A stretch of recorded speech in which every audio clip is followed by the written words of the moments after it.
The light of a new day has never been more welcome to those who live at Collinwood, for they have just been subjected to a night of terror. They know now that this great old house is haunted by the spirit of an evil man.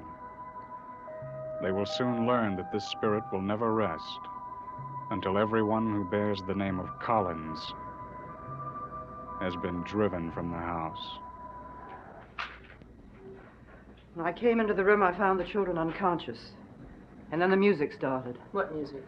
Well, I don't know whether I can describe it to you. It had a tinny sound, as if it were being played on one of those old gramophones. Where was it coming from? It's impossible to tell. It was in every room. It got louder and louder. It was frightening, but not nearly as frightening as the sight of those two poor children. Were you finally able to control them? Yes, but you should have seen the way they behaved earlier. It was as if they'd taken leave of their senses. There's no question that Maggie is right. About what? There's a ghost in this house, and he's taken possession of the children. And he's using them to terrify the rest of us. Oh, where is Professor Stokes? He said he'd be here at 10 o'clock. Well, I'm sure he'll get here soon. But before he does, I want to say that I think that Maggie is only half right. What do you mean? I think the children are possessed, yes. But not by one ghost, by two.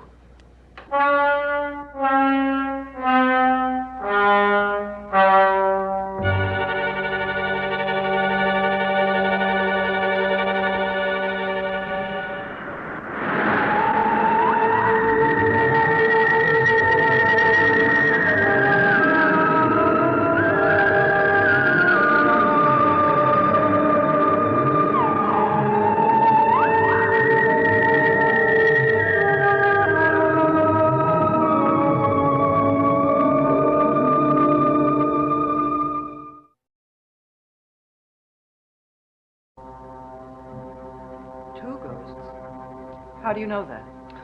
Barnabas and I saw a strange woman in the house one night. We followed her to Chris's cottage. When we got inside the cottage, she had vanished. But the next night, Chris saw her, too. Why didn't you tell me this before? Mrs. Stoddard, would you have believed me if I had told you that there was a woman that was a ghost in your house? Before last night. Perhaps not. But I believe you now. That must be Professor Stokes.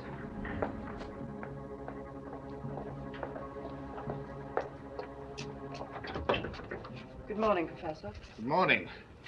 I'm sorry to be so terribly late, Mrs. Stoddard. A very long and tedious faculty meeting. Why they're at such uncivilized hours remains a mystery to me. Good morning, Julia. Good morning, Professor.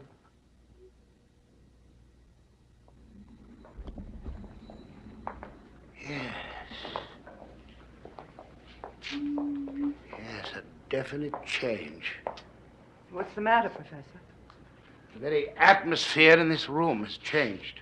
Well, compared to last night, it's completely normal now. Take my word for it. It isn't. I'll explain why later. Now, tell me what happened last night. Well, you know most of it from our phone conversation. I want you to tell it again with all the details you can remember, no matter how unimportant they may have seemed at the time.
Hello? I've been calling you all morning. Where have you been?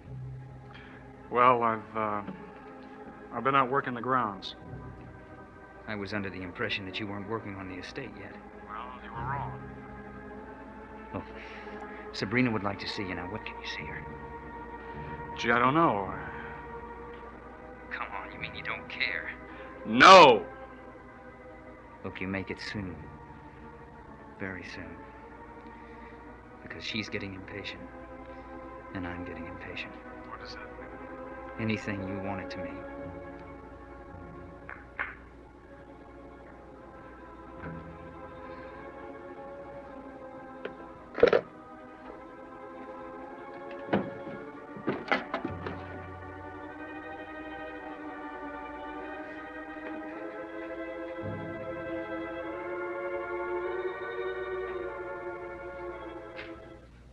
So, Miss Evans and Mrs. Johnson are both convinced the children are aware of these apparitions. We're all convinced of it now. Have the children been confronted and questioned about it? Yes, but they've admitted nothing as yet. That's hardly surprising. They stubbornly insist that we're the ones who are imagining things. It's not their stubbornness we have to contend with, Mrs. Stoddard. I can assure you that the disturbances in this house last night were not a product of your imagination. Any more than what I can sense in this house now is a product of mine. Well, what is it you sense? There is a supernatural presence here. I could sense it at the first seance a few months ago. Last week at the second seance, it was stronger. Now it is like that music you heard last night. One cannot pinpoint the source of it because it is everywhere. What can be done about it? I don't know yet. The overall behavior of the children is the most disturbing aspect of all this. Why? Because it exhibits all the classic symptoms of true possession. And you think Maggie Evans is right? I'm afraid there's no question about it. Each of the children has been possessed by a spirit. Probably the spirit of someone who lived in this house in the past. Tell me, are there still times when the children revert to their normal behavior? Yes, but we can't get anything out of them then either. The important thing is that the possession is not yet complete. You mean it could be? Eventually, it could mean complete loss of identity and free will. Then I must get the children out of the house right away. And that will only solve a part of the problem. What do you mean? Removing the children will not remove the spirits who inhabit this house. Nor will it put an end to their machinations. But if the children are in danger, we can't leave them here. Depends on how imminent the danger is. Well, after last night, I think it is imminent. Not necessarily. The two spirits in this house are not here without motivation. They want something, and they are using the children to get it. Naturally, it is to their advantage to possess them only when it suits their needs. On the other hand, it may be to our advantage to keep the children here. Why? Because at the moment they represent the only existing link between our world and the world of the supernatural. Professor, if you're thinking of using the children... I don't know yet what I'm going to do. And I won't know until I talk to them. I'd like to speak to Miss Evans and Mrs. Johnson as well. Very well. They could all meet here. No, I prefer to speak to them separately. In their rooms, if you don't mind. No, of course not. Thank you.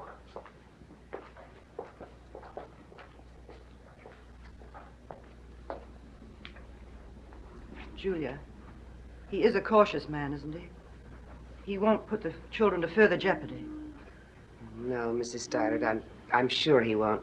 I really feel that if he felt that they were in any danger, he would suggest moving them out of the house.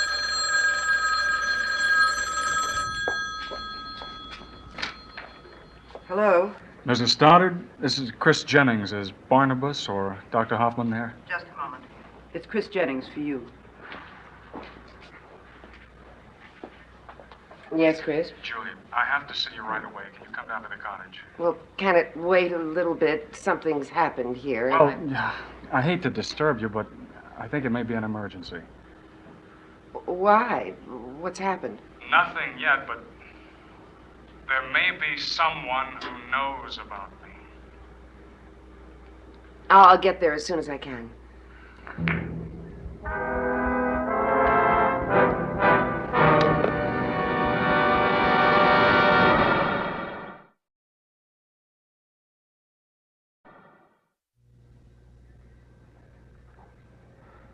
She was a very pretty girl. Not was, is. I thought she was dead. Did Ned actually say she was dead?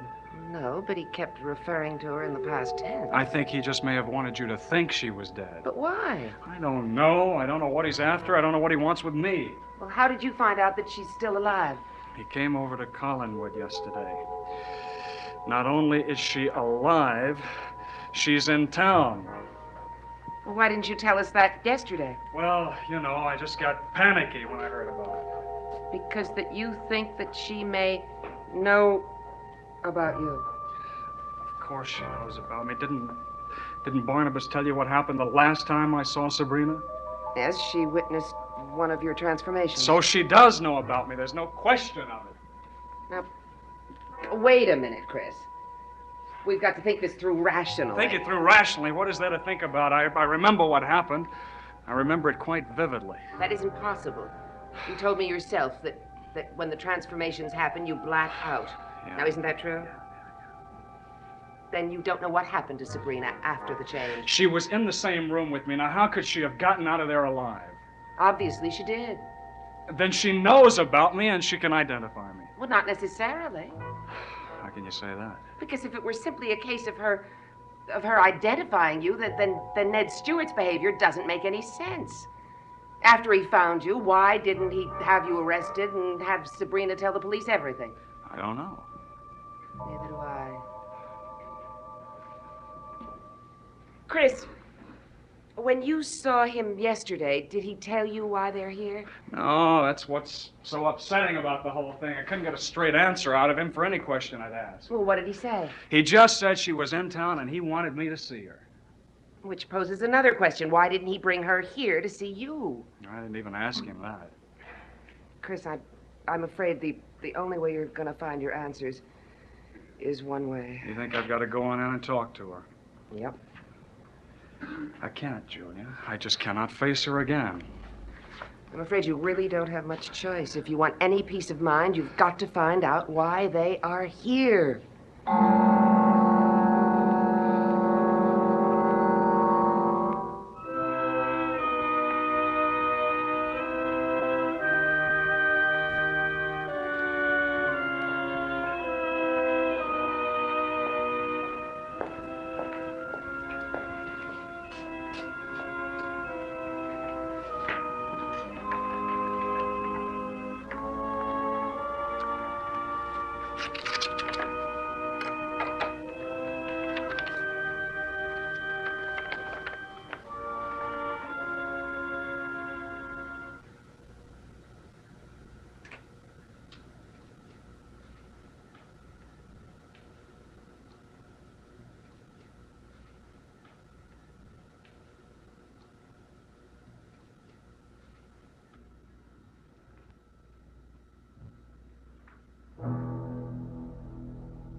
Watch out, Mrs. Stoddard! Professor Stokes, what's happening?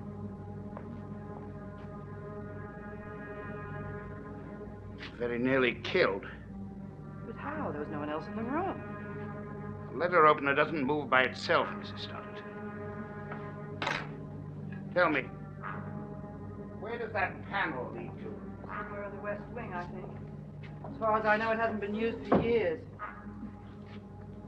I suspect that children have been using it recently. Why, did they tell you that? No? You have talked to them, haven't you? Yes, and to Miss Evans and Mrs. Johnson. And what did you decide? That we have a great deal more to worry about than the children. I don't understand. I am now convinced, Mrs. Stoddard, that every life in this house is in danger. Chris, I'm sorry, but I think the only answer is to call Ned Stewart and tell him you'll come and see him.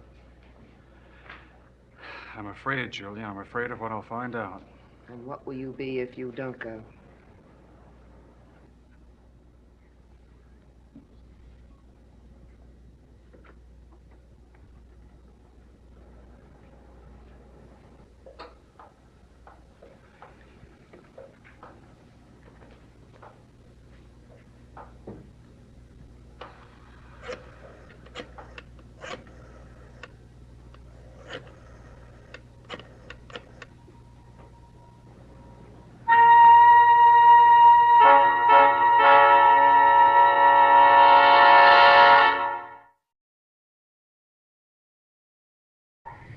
just get here as quick as you can. Yes, we're both looking forward to seeing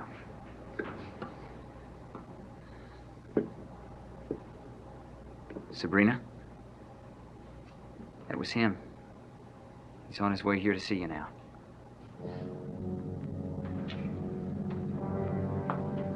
Did you find anything? Only a convenient shortcut to the West Wing. What makes you think the children have been using the panel? Miss Evans told me about a time when the children came into this room and disappeared. The only other way out was the window. She said that was locked from the inside. What do you suggest? With your permission, Mrs. Stoddard, I'd like to perform an exorcism of the entire house. Exorcism? Please sit down and I'll try to explain what that entails.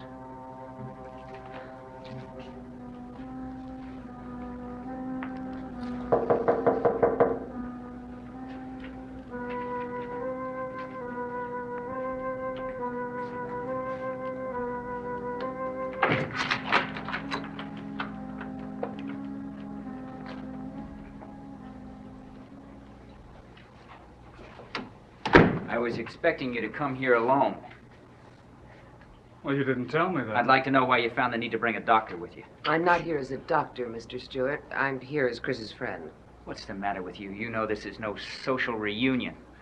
I didn't know what it was up until now. You haven't told me anything. Is there anything wrong with bringing a friend? Is there any reason I can't see Sabrina with a friend around? No, I guess not. Where is she? I'll get her. I don't think I'm going to be able to go through with it. Well, it's too late to turn back now.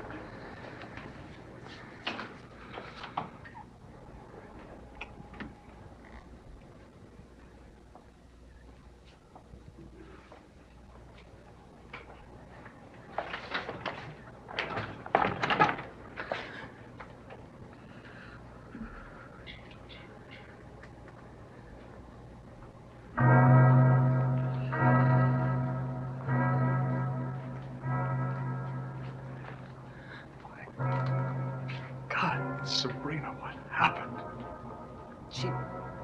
She can't answer you. She's in a state of shock. That's right, Doctor. She can't hear and she can't speak.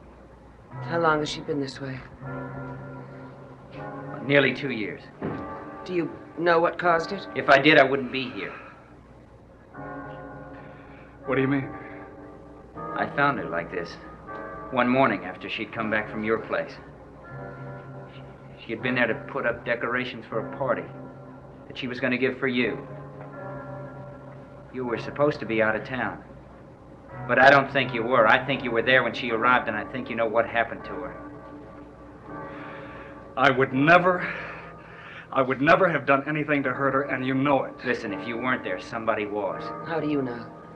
Because I went there the next morning with the police.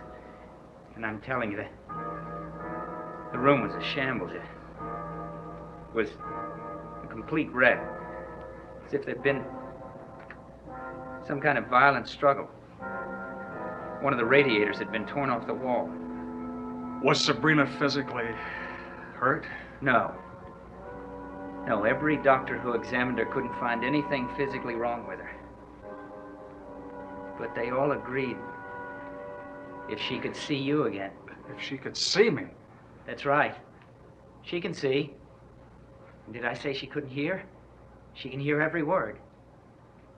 Everything we said. And if you are the one who was in that room, it's just possible that seeing you again might snap her out of it. Mr. Stewart, the fact that you found evidence of a struggle in Chris's room... Look, you said you weren't here as a doctor. I hope you're not here as a lawyer either. Sabrina. Sabrina, he's here now. And you can see him. Now try. Try to remember. Try, Sabrina.